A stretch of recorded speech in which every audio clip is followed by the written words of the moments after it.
ত্যাগের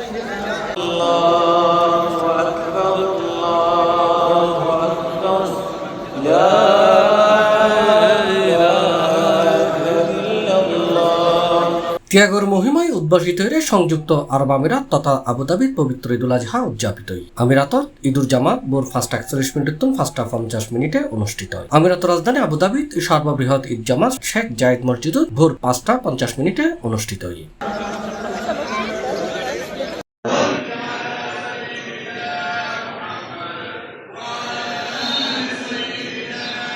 ভোর 5:41 ভোর 5টা পর্যন্ত দুবাই, আজমান, শারজা, আলাইন, ফজিরা, আল কাইন, রাস আল খাইমা, ঈদগাহ এবং মসজিদুন নাজ্জী আলাদা আলাদা ঈদুল জামাত অনুষ্ঠিত হয়।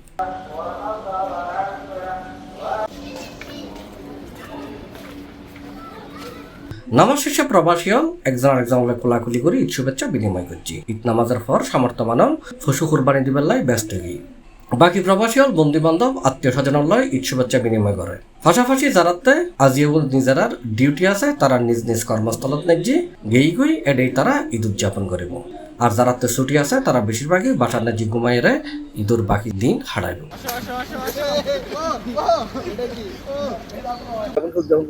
আসসালামু আলাইকুম। আলহামদুলিল্লাহ, অনেক শুকরিয়া। এই তো অনেক ভালো কাটলো, কিন্তু এখন তো নামাজ পড়া শেষ, কিন্তু ডিউটি শুরু হবে কিছুক্ষণ পর। আমাদের কোনো ছুটি মুটি নাই, এখন আবার ডিউটি চলে যেতে হবে, কোনো খানা দাওয়া করতে পারবো না। এই আমাদের ঈদের উদযাপন। নামাজ পড়ছি সবাই ভাই ব্রাদার মিলে একই মসজিদে।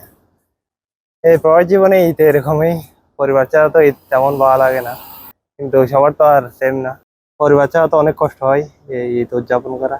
বাংলাদেশের মতো ঈদুর আমেজ আমিরাতত পুরোপুরি নথাকিলেও ব্যাকুনি সাধ্য মতো হাসি খুশি থাকিবের চেষ্টা করে। এক অপরলে কুশল বিনিময়, কোলাকুলি, হাওয়া দাওয়া এবং পরিবারের মধ্য দিয়ে নিজেরারে এই ঈদুল ছুটি ব্যস্ত রাখিবার চেষ্টা করে প্রবাসীও। আল্লাহ পাকের দরবারে লাখো কোটি শুকরিয়া। দেশের সবাইকে ঈদ মোবারক। আমরা প্রবাসীদের জন্য আসলে দেশবাসীকে একটা কথাই বলতে চাই, প্রবাসী আমরা অনেকেই কিভাবে ঈদ করি আসলে যারা প্রবাসে থাকে তারাই বলতে পারবে। আমিরাতত যেসব বাংলাদেশি প্রবাসী পরিবার পরিজনে বসবাস করে এবং যারাতে ব্যবসা বাণিজ্য আছে তারা দেশের মতো আমিরাতত গরু, ছাগল, ইন্ডিয়ারে কুরবানি দেন। সবাইকে ঈদ মোবারক। দেশের ও দেশের বাইরে যারা যেখান থেকে করছেন সবাইকে ঈদ মোবারক। আসলে প্রবাসী ঈদটা আমার সবার জন্য তেমন আনন্দদায়ক না। পবিত্র ঈদুল আজহা উদযাপন করলাম।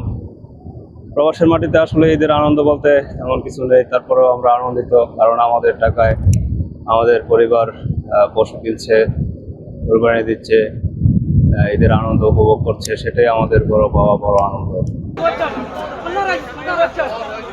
C+ TV, Chittagong.